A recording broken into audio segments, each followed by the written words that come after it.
Welcome to Inspire Physics classes friends.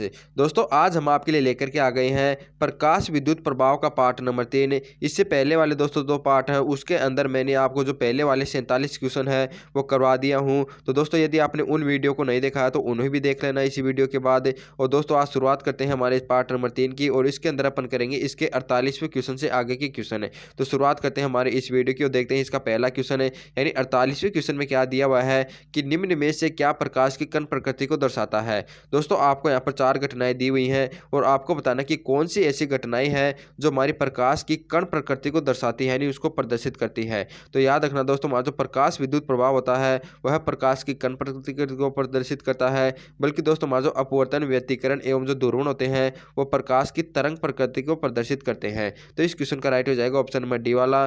याद रखना प्रकाश की जो कण प्रकृति होती है वह प्रकाश विद्युत प्रभाव के द्वारा ही दर्शाई जाती है। तो इस क्वेश्चन का राइट हो जाएगा ऑप्शन नंबर डी वाला। अब देखते हैं आपके लिए 49 क्वेश्चन है। जो 49 क्वेश्चन है इसमें आपको पूछा गया है कि धातु का कार्यफलन है। दोस्तों आपको बताना कि यानी कोई भी हमारी धातु है उसका दोस्तों जो कार्यफलन होता है वो आपको बताना है कि धातु में प्रवेश करने के लिए इलेक्ट्रॉनों की ऊर्जा होती है या अक्स किरणें उत्पन्न करने के लिए आवश्यक ऊर्जा होती है, या धातु की सतह से इलेक्ट्रॉन बाहर आने के लिए आवश्यक ऊर्जा होती है, या उपरोक्त में से कोई नहीं। दोस्तों इस क्वेश्चन का राइट हो जाएगा ऑप्शन नंबर सी वाला। यानी दोस्तों जो कार्यफलन होती है वो क्या होती है, यानी दोस्तों इसकी सतह के पास जो इलेक्ट्रॉन होते हैं तो वह ऊर्जा जिसे पा करके दोस्तों यह इलेक्ट्रॉन यानी बाहर निकल सके। यानी दोस्तों यदि अपन इसको कोई भी एनर्जी नहीं देंगे तो ये इलेक्ट्रॉन है ये अंदर ही रहेंगे, सतह से बाहर नहीं निकलेंगे। तो दोस्तों इसको एक निश्चित एनर्जी देने के बाद यानी दोस्तों यहाँ से बाहर निकल सकते हैं। तो इनको जो आवश्यक एनर्जी है उसी को दोस्तों अपन कार्यफलन कहते हैं। यानी कि दोस्तों हमारी कोई भी सतह है उस यानी धातु हो उसकी सतह के पास इलेक्ट्रॉन है, यदि इसका कार्यफलन का मान दोस्तों हमारा 5 एनर्जी यानी 5 जूल है, यदि इसको अपन 2 जूल एनर्जी दोस्तों यानी प्रकाश के द्वारा किसी अन्य माध्यम से देते हैं तो दोस्तों ये इलेक्ट्रॉन बाहर नहीं निकलेंगे, क्योंकि दोस्तों इसे पर्याप्त एनर्जी नहीं मिल रही है। जैसे ही दोस्तों अपन इसको 5 जूल दे देंगे तो ये इलेक्ट्रॉन क्या करेंगे, बाहर निकल जाएंगे। तो यानी वह यानी कि एनर्जी जिसको यानी दोस्तों जो इनको इलेक्ट्रॉन को बाहर निकलने के लिए आवश्यक होती है उसे ही अपन कार्यफलन कहते हैं। तो इस क्वेश्चन का राइट हो जाएगा ऑप्शन नंबर सी वाला। यानी धातु की सतह से इलेक्ट्रॉन बाहर निकलने के लिए जो आवश्यक ऊर्जा होती है उसे ही अपन धातु का कार्यफलन कहते हैं। तो इस क्वेश्चन का राइट हो जाएगा ऑप्शन नंबर डी। अब देखते हैं आपके लिए 15 क्वेश्चन है। दोस्तों आपका जो 50 नंबर का क्वेश्चन है इसमें क्या दिया हुआ है कि प्रकाश विद्युत प्रभाव को निम्न के आधार पर समझा जा सकता है। दोस्तों आपको बताना कि हमारा जो प्रकाश विद्युत प्रभाव होता है उसको अपन किसके बेसिस पर अंडरस्टूड कर सकते हैं, अध्यारोपण के सिद्धांत पर, या प्रकाश के विद्युत चुम्बकीय तरंग सिद्धांत से, या सापेक्षता के विशिष्ट सिद्धांत से, या परमाणु के रेखीय वर्णक्रम से। तो दोस्तों याद रखना जो हमारा परमाणु का जो रेखीय वर्णक्रम होता है मतलब कि दोस्तों हमारे जो प्रकाश होते हैं उसका यानी 7 रंग होते हैं, लाल होता है, इधर बैंगनी होता है, बीच में अन्य प्रकार के रंग होते हैं।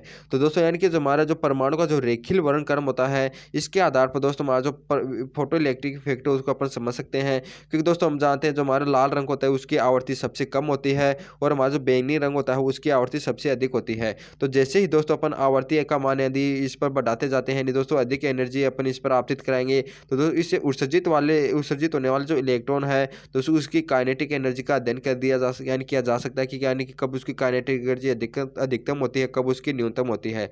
तो दोस्तों इस प्रकार से दोस्तों हमारा जो प्रकाश विद्युत प्रभाव होता है उसको अपन दोस्तों हमारा जो परमाणु का जो रेखीय वर्णक्रम होता है उसके आधार पर समझ सकते हैं। तो इस क्वेश्चन का राइट हो जाएगा ऑप्शन नंबर डी वाला।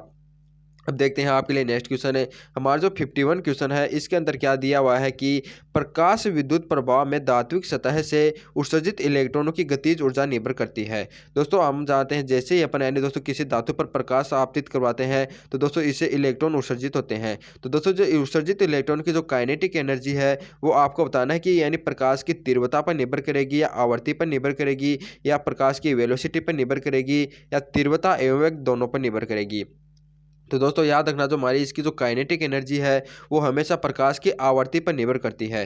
दोस्तों वो कैसे, तो दोस्तों यानी कि दोस्तों प्रकार से क्वेश्चन पूछे जाते हैं। एक क्वेश्चन आपको ये भी पूछा जाता है कि दोस्तों इसे उत्सर्जित होने वाले जो इलेक्ट्रॉनों की संख्या है वो किस पर निर्भर करेगी। तो दोस्तों याद रखना वो निर्भर करती है तीव्रता पर।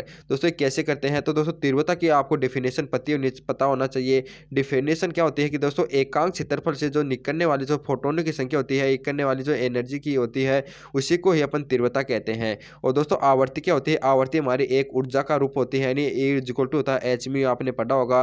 तो दोस्तों यानी यहाँ पर जो आपतित यानी दोस्तों प्रकाश है उसके दोस्तों तीव्रता का मान अधिक होगा। तीव्रता का मतलब क्या है कि यानी कि फोटोन की संख्या अधिक है। तो दोस्तों यदि अधिक फोटोन संख्या के यानी आपतित होंगे तो दोस्तों वह अधिक इलेक्ट्रॉनों से टकराएंगे और अधिक इलेक्ट्रॉनों से टकराने के कारण दोस्तों अधिक इलेक्ट्रॉन बाहर निकलेंगे। तो यानी कि दोस्तों यदि अपन तीव्रता के मान को बढ़ाते हैं तो इससे निकलने वाले जो इलेक्ट्रॉन है उसके संख्या का मान बढ़ता है। लेकिन दोस्तों यदि इसकी आवर्ती का मान बढ़ता है, यानी दोस्तों हमारे जो फोटोन आ रहे हैं वो तो यानी लिमिटेड ही आ रहे हैं, यानी पहले भी 3 आ रहे हैं बाद में भी 3। लेकिन यदि इसकी तीव्रता यानी आवर्ती का मान बढ़ा रहे हैं, यानी कि दोस्तों एनर्जी का मान बढ़ रहा है, तो दोस्तों यह 3 ही इलेक्ट्रॉन से टकराएंगे, यानी 3 आ रहे हैं तो 3 से ही टकराएंगे। लेकिन इसके यानी एनर्जी का मान होने के कारण दोस्तों इसके निकलने वाली जो काइनेटिक एनर्जी होगी वो अधिक हो जाएगी। तो इस प्रकार से याद रखना दोस्तों, हमारी जो तीव्रता होती है वह तो दोस्तों तीव्रता तो किस पर यानी कि तीव्रता के कारण तो दोस्तों हमारे जो इलेक्ट्रॉनों की निकलने वाली संख्या होती है वो निर्भर करती है। और दोस्तों हमारा जो इलेक्ट्रॉन की गतिज ऊर्जा होती है वो निर्भर करती है आवर्ती पर। दोस्तों ये दोनों क्वेश्चन बार बार पूछे जाते हैं, इनमें कन्फ्यूज मत हो जाना, क्योंकि ये क्वेश्चन यानी आपके एग्जाम में बार बार पूछा गया है कि यानी जो हमारी जो आवर्ती होती है वह उस पर तो निर्भर करती है गतिज ऊर्जा, और दोस्तों जो इलेक्ट्रॉनों की संख्या होती है यानी उत्सर्जित इलेक्ट्रॉनों की संख्या वह निर्भर करती है प्रकाश की तीव्रता पर। तो इस क्वेश्चन का राइट हो जाएगा ऑप्शन नंबर बी वाला। अब देखते हैं आपके लिए नेक्स्ट क्वेश्चन है जो 52 क्वेश्चन है, इसमें क्या दिया हुआ है कि प्रकाश विद्युत प्रभाव समझाया जा सकता है।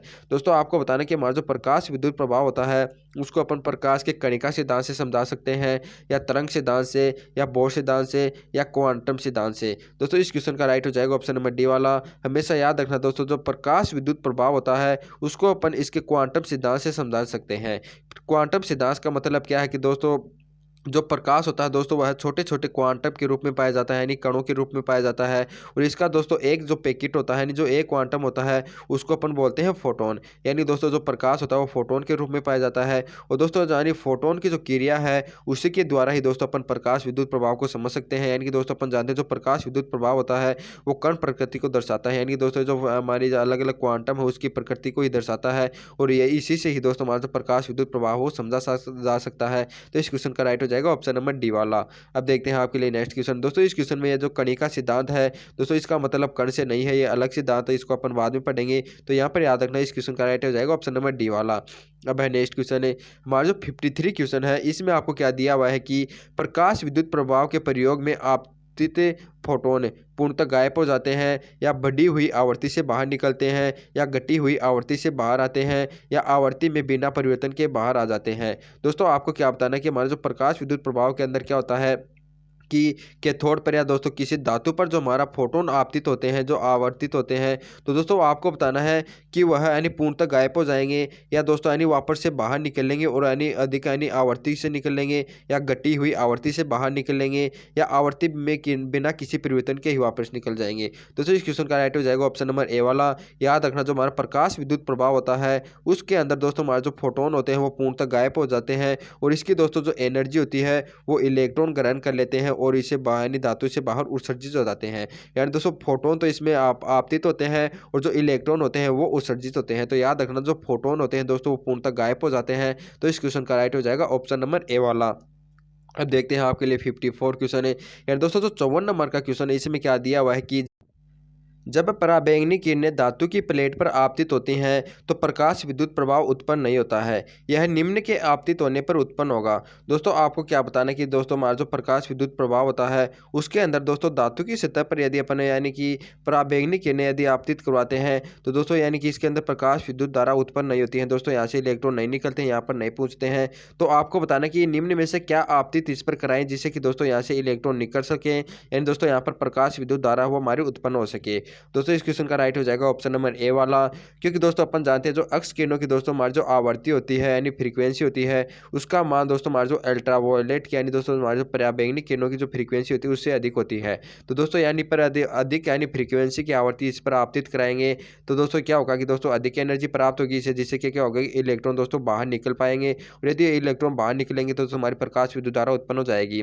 बल्कि दोस्तों जो रेडियो तरंगे होती हैं, अवरोध तरंगे होती हैं, जो ग्रीन हाउस प्रभाव होता है इन यानी दोस्तों दोनों तरंगों की जो फ्रीक्वेंसी है वो हमारी यानी जो पराबैंगनी किरणें होती हैं उससे कम होती हैं। तो इसके कारण दोस्तों और यानी कम फ्रीक्वेंसी अपन इस पर आपतित कराएंगे तो दोस्तों हमारे जो इलेक्ट्रॉन है वो उत्सर्जित नहीं होंगे।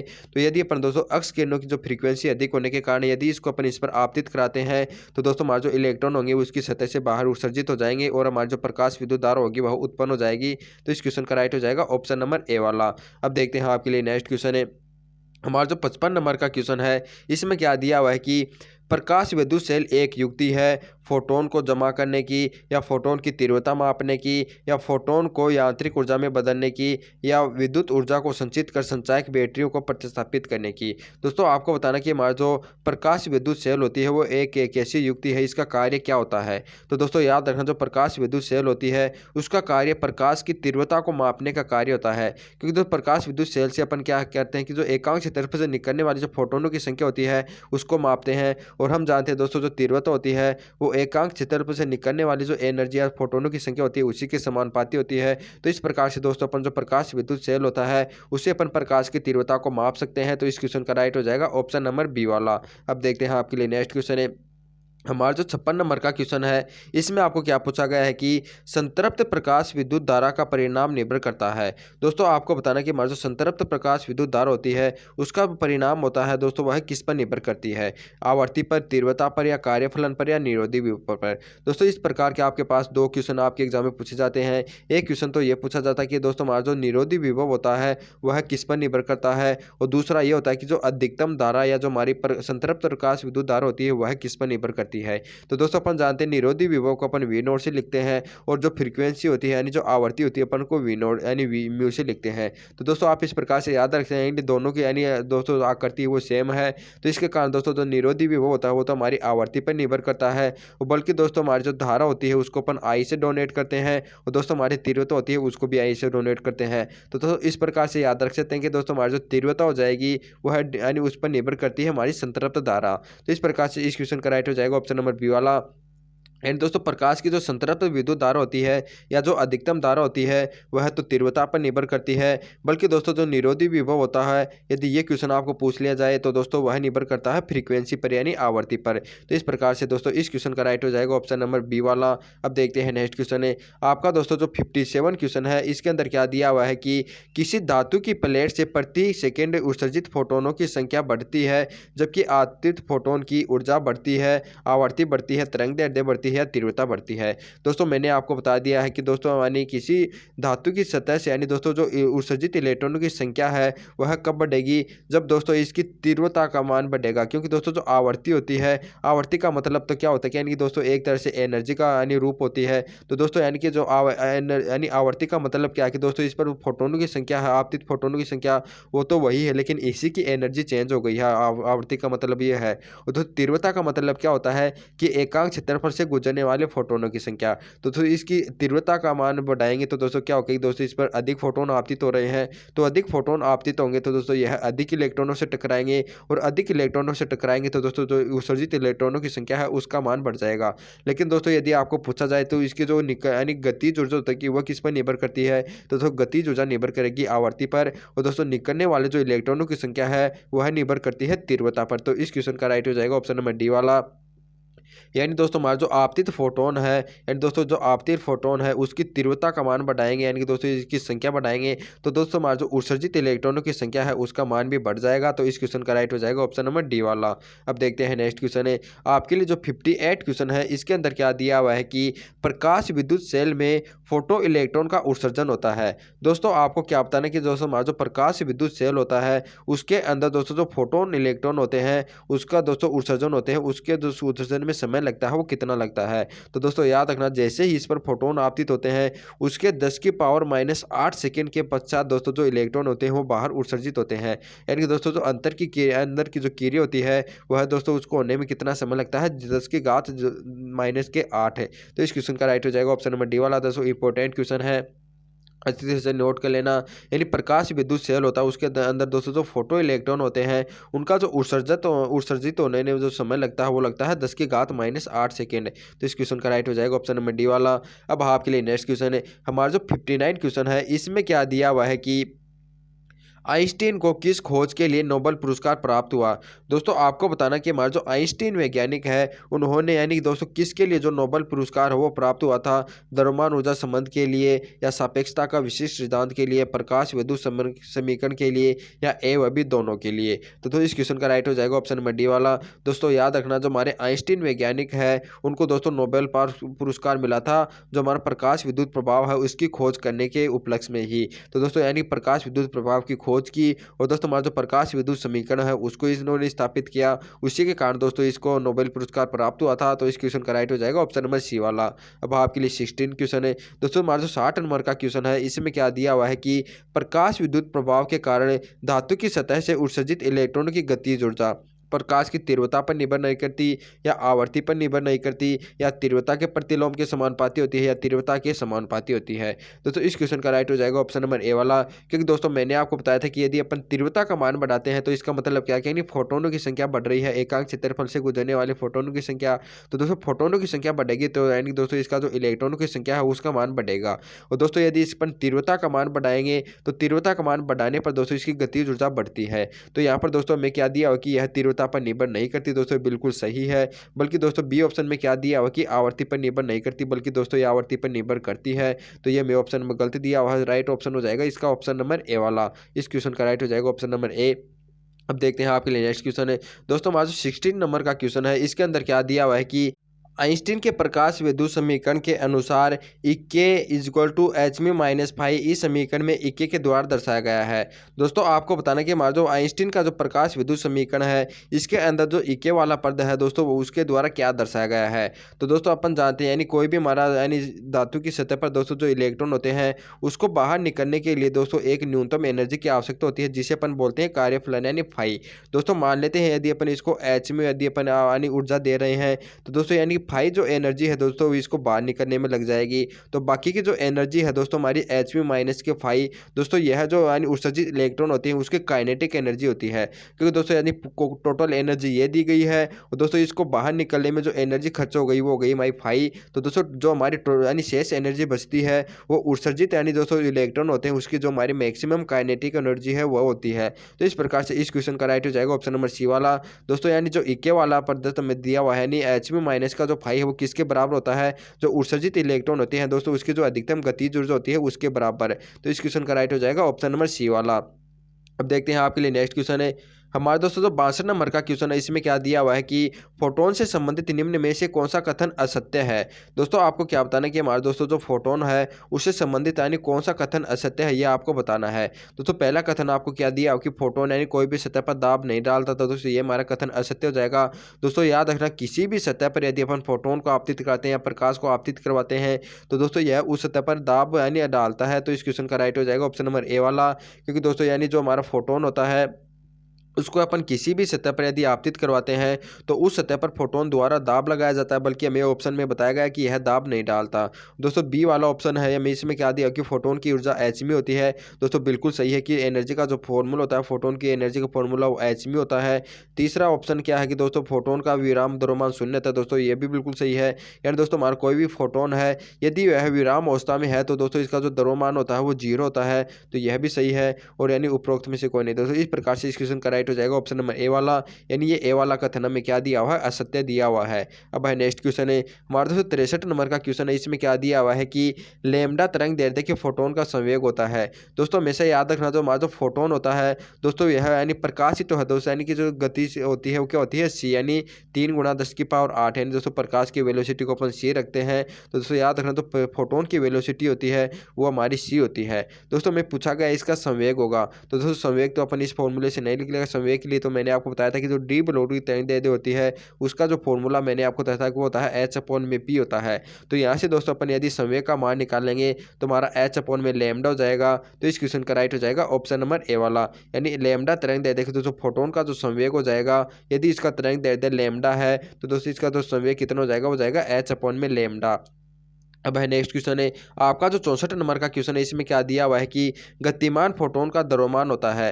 दोस्तों हमारा जो फोटोन है यदि यह विराम अवस्था में है तो इसका द्रव्यमान शून्य होता है, लेकिन दोस्तों यह जो गतिमान होता है तब इसका द्रव्यमान कितना होता है यह आपको बताना है। तो दोस्तों आपको यानी फोटोन की एनर्जी का फॉर्मूला आपको पता होना चाहिए। दोस्तों ये होता है हमारा mc² होता है।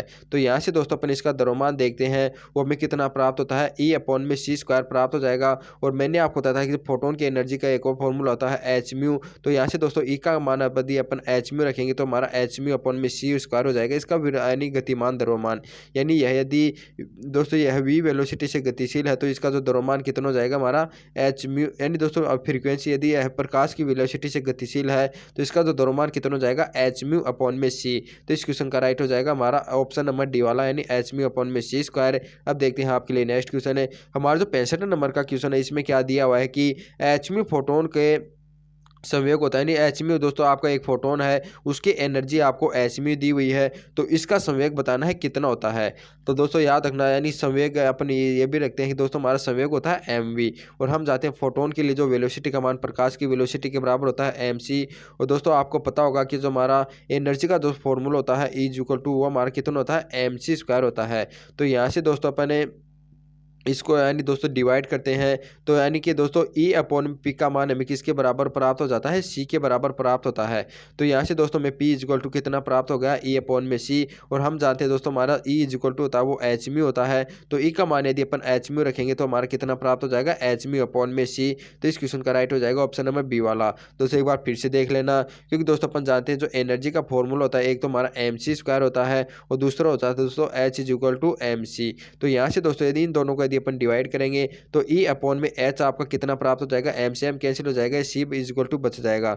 तो यहाँ से ये दोस्तों p है h नहीं है, तो दोस्तों यहाँ से अपन p बराबर निकालेंगे तो आपका कितना प्राप्त हो जाएगा, p बराबर हो जाएगा E/c। और E का मान अपन जानते हैं hν होता है, तो ये हो जाएगा हमारा hν/c। तो इस क्वेश्चन का राइट हो जाएगा हमारा ऑप्शन नंबर बी वाला। अब देखते हैं नेक्स्ट क्वेश्चन है हमारा जो 67 नंबर का क्वेश्चन है, इसमें क्या दिया हुआ है कि फोटोन का विराम द्रव्यमान होता है। दोस्तों आपको बताना है कि हमारा जो फोटोन होता है यदि यह विराम अवस्था में है तो इसका द्रव्यमान कितना होता है। तो मैंने आपको बता दिया कि दोस्तों कोई भी फोटोन यदि विराम अवस्था में होता है तो इसका विराम द्रव्यमान हमेशा शून्य होता है। अब आपके लिए आज का अंतिम क्वेश्चन है दोस्तों, अंतिम क्वेश्चन में क्या दिया हुआ है कि लैम्डा तरंग दैर्ध्य की फोटोन की ऊर्जा होती है। दोस्तों आपको कोई एक यानी फोटोन दिया हुआ, उसकी तरंग दैर्ध्य लैम्डा दी हुई है, तो उसकी एनर्जी पूछी गई है कितनी होती है। तो दोस्तों याद रखना जो एनर्जी का फॉर्मूला है मैंने आपको बताया था कि वो हमारा एनर्जी का फॉर्मूला कितना होता है hν भी होता है। और अपन जानते हैं दोस्तों आवर्ती का जो फॉर्मूला होता है वो c/λ होता है। तो यहाँ से दोस्तों ये हो जाएगा हमारा hc/λ। तो दोस्तों हमारा जो लैम्डा तरंग दैर्ध्य की फोटोन की जो एनर्जी है वो कितनी हो जाएगी, hc/λ। तो इस क्वेश्चन का राइट हो जाएगा हमारा ऑप्शन नंबर डी वाला यानी hc/λ। दोस्तों इसी क्वेश्चन के साथ आज का ये वीडियो कंप्लीट होता है। आज के दोस्तों हमारा जो फोटो इलेक्ट्रिक इफेक्ट के जो 20 क्वेश्चन हो आपको कैसे लगे कमेंट करके जरूर बताइएगा।